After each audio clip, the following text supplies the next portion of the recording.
The sheer panic, the absolute terror, and the heartbreaking realization of what is happening to Britt and Rocco completely knocked the wind out of me. The moment I saw the setup, the moment the reality of the situation clicked in my brain, I knew something was fundamentally terribly wrong. We are not just talking about a simple kidnapping or a standard run and hide storyline anymore. We are talking about a life or death crisis that has completely shattered the emotional foundation of everyone involved. Let us start with the most devastating piece of this puzzle, because I keep thinking about the sheer cruelty of it all. Britt Westbourne, who has already been through so much medical trauma, who has fought so hard just to survive and find some semblance of peace, suffering a stroke right in the middle of a secret hideout. A stroke, while on the run. The terrifying irony of a brilliant doctor experiencing a massive, paralyzing medical emergency in a place where there is absolutely no medical equipment, no backup, and no hope is just gut-wrenching. And who is there to witness this nightmare? Rocco, a kid, a young boy who has already been dragged through so much darkness, suddenly watching the person who is supposed to be protecting him collapse in front of his eyes. The psychological weight of that moment is staggering. I can only imagine the absolute terror coursing through Rocco's veins as he realizes he is completely alone in a hidden location with a dying woman. And in that moment of pure, blinding panic, Rocco does the only thing his terrified mind can think of. He calls Cassius. He calls the man wearing Nathan's face. I have to admit, when Rocco dialed that number, my heart stopped. Out of everyone in Port Charles, out of all the resources, he reaches out to Cassius because in his mind, this is an emergency that transcends logic. He just needs help. He needs an adult. He needs someone to save Britt. And Cassius, for all his shadows, for all his deceptive games, and the massive web of lies he has spun, actually makes a choice that shifts the entire narrative. He takes that horrifying information, the exact coordinates of their secret hideout, and he hands it over to Lulu and Dante. That changed everything. In that split second, Cassius wasn't just a player on a board. He became the catalyst for the most dangerous rescue mission we have seen in years. I love this storyline because it forces every single character to strip away their usual defenses and act purely on raw, unfiltered instinct. The pacing is relentless, and the emotional stakes are so high that you can practically feel the tension bleeding through the screen. But something still bothers me, and it bothers me deeply. The absolute blinding recklessness of Dante and Lulu. I understand why they reacted the way they did. I really do. Any parent in their right mind would completely lose their sense of logic if they found out their child was trapped with a woman having a stroke in an undisclosed, dangerous location. The maternal desperation in Lulu's eyes and the fierce, protective rage in Dante's posture were incredibly powerful to watch. They were not cops or strategic thinkers in that moment. They were just terrified parents. But I still think that was a mistake. A massive, catastrophic mistake. Because Sonny Corinthos, the man who has survived decades of mob wars, betrayals, and deadly traps, looked them dead in the eye and told them to stop. Sonny tried to warn them. He tried to pull them back from the edge because Sonny's survival instincts were screaming that this was too easy, too convenient, and far too dangerous. Sonny knew that rushing blindly into a volatile situation without a tactical plan is exactly how people end up in body bags. And for once, I found myself screaming at the screen, begging Dante and Lulu to just listen to him. Maybe I'm being unfair, but when Sonny Corinthos tells you that a situation is a death trap, you listen. You do not just charge into the dark. And of course, Sonny was absolutely right.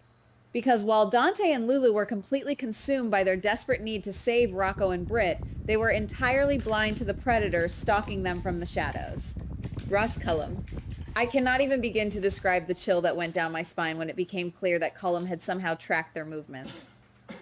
He didn't just stumble upon them. He used their parental desperation as a homing beacon. He let Lulu and Dante lead him straight to the ultimate prize. Cullum is not just an investigator or a rogue agent anymore. He has crossed a line into pure, unadulterated villainy. He followed them right to the hideout, waiting for the perfect moment when all his targets were gathered in one confined space. When Lulu and Dante finally burst through those doors, when they finally laid eyes on a terrified Rocco and a severely compromised Britt, there was supposed to be a moment of relief. A split second where we, the audience, could exhale and say, okay, they found them. They can call an ambulance. They can get out of here. But we were not given that luxury. Instead, the universe ripped the rug right out from under us.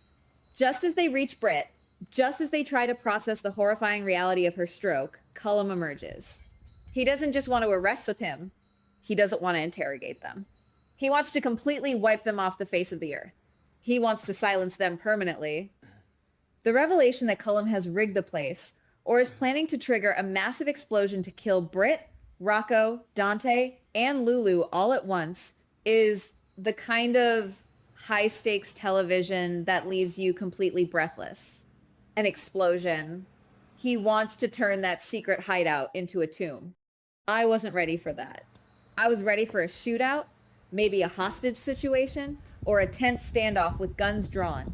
But an explosive trap, that is cold, calculated, and deeply terrifying. It puts 4 of our most beloved, deeply rooted characters in a situation where they have absolutely zero leverage. Britt can barely move or speak due to the stroke. Rocco is a traumatized child. Dante and Lulu are cornered, completely outplayed by a man who has no moral compass left. This brings me to the absolute war going on inside my own head right now. Part of me wants to believe that this is just a classic cliffhanger, that Dante's police training will kick in, that he will spot the detonator, or that Sonny will somehow ignore their defiance and show up with his men at the exact right second to stop Cullum. I want to believe that our heroes will find a miraculous way out of this impossible room. I want Britt to get the medical attention she desperately needs, and I want Rocco to be held safely in his mother's arms. Another part of me thinks that the writers are actually going to pull the trigger.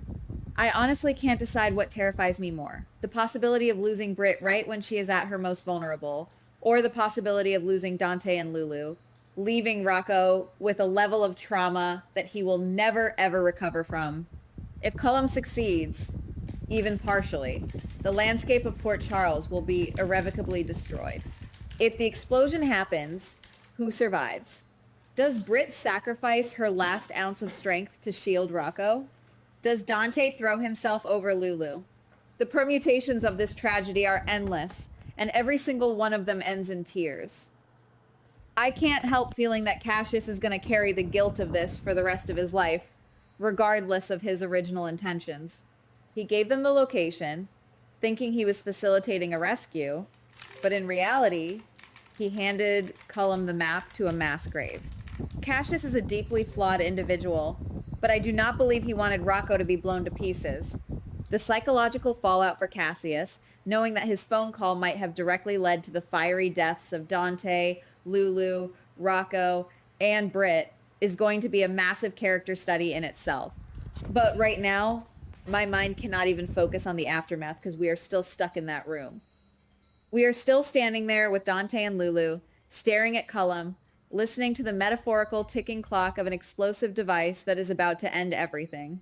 I have to applaud the writers and the actors for making me feel this level of visceral stress. The way the scenes are constructed, the rapid shifts from Rocco's isolated terror to Cassius's conflicted decision, to Dante and Lulu's frantic rush, to Sonny's grim realization, and finally to Cullum's chilling arrival, it is masterfully done. But as a fan who has invested years into these people, it is almost too painful to watch. We have watched Lulu fight her way back to life. We have watched Dante try to be the steady rock for his family. We have watched Britt try to overcome her legacy and her illness. To see all of those journeys potentially extinguished in a single fiery blast orchestrated by a ruthless WSB director is a tough pill to swallow. Maybe it's just me, but I feel like we are standing on the precipice of a new era for the show.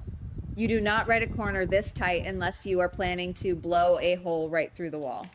Someone is going to get hurt. Someone might not make it out of that hideout. The stroke alone could be fatal for Britt if she doesn't get to a hospital immediately, and now she has to survive a bomb. It feels cruel, yet so utterly compelling that I cannot look away. I am sitting here staring at my screen, replaying those final moments over and over again, trying to find a loophole, trying to see if there was a secondary exit, trying to read Cullum's body language to see if he is bluffing, but he isn't. The coldness in his eyes tells me everything I need to know. He is fully prepared to walk away from a burning building and sleep perfectly fine at night. Am I the only one feeling this way? Am I the only one whose heart is still pounding out of their chest? Guys, what do you think? Do you think Sonny is going to arrive in time to save them? Do you think Cassius will realize his mistake and come to the rescue? Or do you think we are about to lose someone we love in the most tragic way possible? Drop your thoughts, your fears, and your theories because I desperately need to know that I am not the only one losing my mind over this. Goodbye. Please like, subscribe, and comment on the GH Spoilers Daily channel.